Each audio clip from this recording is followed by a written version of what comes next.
सभी को नमस्कार और गणराज्य दिवस की अनेक शुभकामनाएं। वैसे तो प्रस्तावना में सारा विषय आ गया है, थोड़ा ध्यान देके हमने सुना होगा तो हमारे सामने कौन सा कर्तव्य है वो हमारे ध्यान में आता है। संविधान बनाना स्वतंत्र देश का, उसको लागू करना, ये तो एक भाग है ही, परंतु उस संविधान को हमने अपने आप को दिया है तो उसका पालन करना ये भी बात है। क्योंकि डॉक्टर बाबा साहब ने ही कहा था कि संविधान का व्यवहार ये महत्वपूर्ण बात है। तो आज का हमारा जो दिवस संपन्न करते हैं, हम प्रतिवर्ष करते हैं, सारे देश में सब लोग संपन्न करते हैं और उसके चलते एक वातावरण उत्पन्न होता है। जैसे सब देश एक मन हो जाता है, सब लोग तिरंगा फहराते हैं, सब लोग कार्यक्रम देखने जाते हैं, दिल्ली का कार्यक्रम टीवी पर देखते हैं। जैसे 22 जनवरी को एक वातावरण उत्पन्न हुआ, वैसा इस दिन भी वातावरण उत्पन्न होता है, परंतु वो एक दिन के लिए मर्यादित रहे ये अपेक्षित नहीं है, क्योंकि ये गणराज्य दिवस है। अभी ये संविधान संसद में रखा गया और सरकार का कारोबार उसके आधार पर चलता है, परंतु अपना गणराज्य है, यानी ये प्रजा का राज्य है, तो इसको प्रजा को चलाना है। सरकार की उसमें एक भूमिका है, सांसदों की उसमें एक भूमिका है। इस संविधान को सुरक्षित रखना, इस संविधान को लागू करना, ये टेक्निकली सरकार का काम है, परंतु वास्तविक दृष्टि से ये तो अपने व्यवहार का काम है। और इसलिए संविधान का हम थोड़ा अध्ययन करें। बहुत विद्वान लोग जैसा करते हैं वैसा करने की जरूरत नहीं, लेकिन मोटा मोटी 4 बातें हैं जो संविधान का प्राण है, ऐसा मैं मानता हूं। संविधान की अपने प्रस्तावना है, प्रियम्बल। संविधान में नागरिक कर्तव्य दिए, संविधान में नागरिक हक अधिकार दिए और संविधान में मार्गदर्शक तत्व दिए। ये बातें ऐसी हैं जो बदलती नहीं। सारी जो संविधान सभा की कार्रवाई हुई उसमें इन बातों पर पूरे संविधान सभा ने मिलकर निर्णय किया है। वो अपने देश का सामूहिक संकल्प है, उसके अनुरूप अपना आचरण होना चाहिए।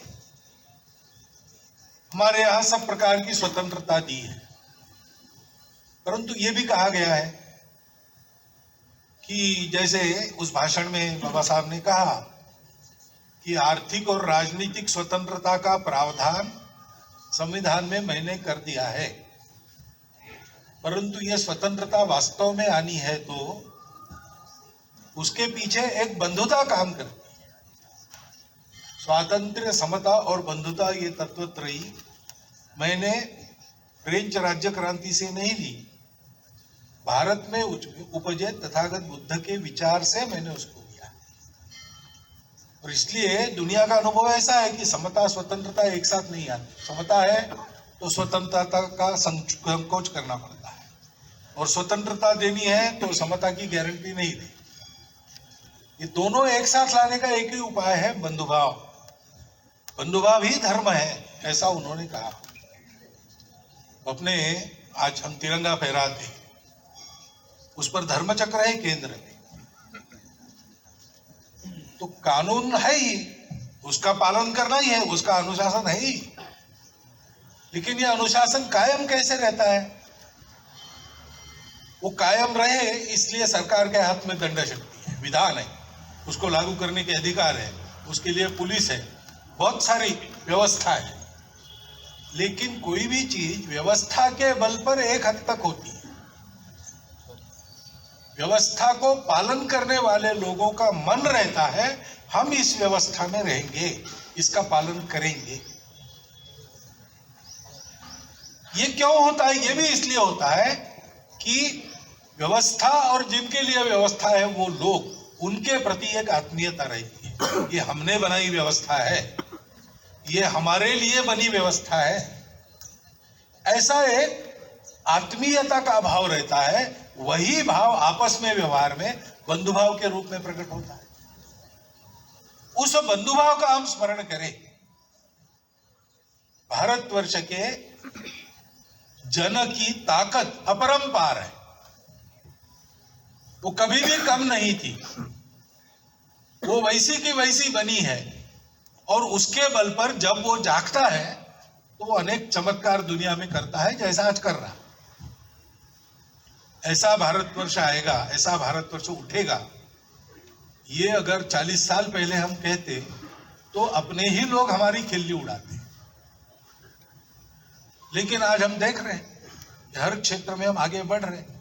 ये शक्ति कहां से आई? ये शक्ति हमेशा थी, परंतु वो परिणाम कारक तब होती है जब हम बंधुभाव की सामूहिकता में बंधे जाते। ये केवल मेरे लिए नहीं है, ये सबके लिए है।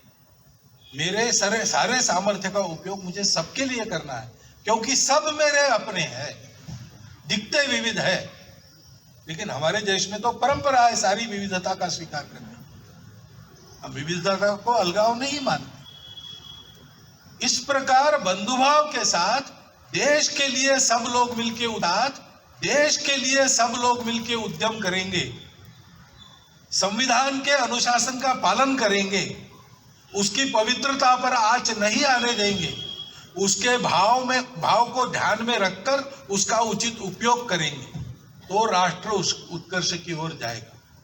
ये करने के लिए हम लोगों में समर्पण का भाव चाहिए।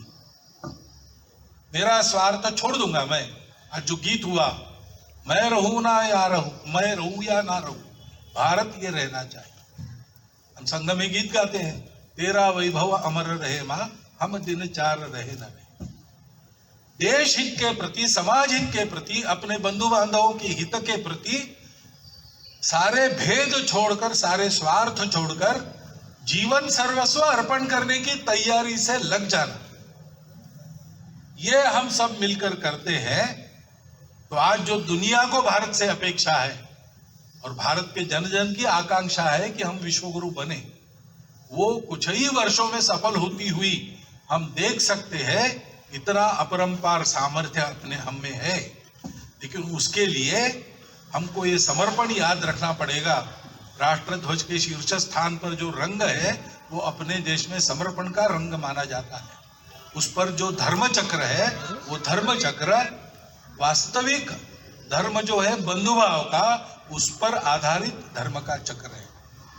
ये ध्यान में रखकर हम सब लोग आज गणराज्य दिवस को मनाएं, अपने कर्तव्यों को समझें और उसका अनुपालन करना इसी क्षण से प्रारंभ करें। इतनी एक प्रार्थना आपके सामने रखता हूं और मेरे 4 शब्द समाप्त।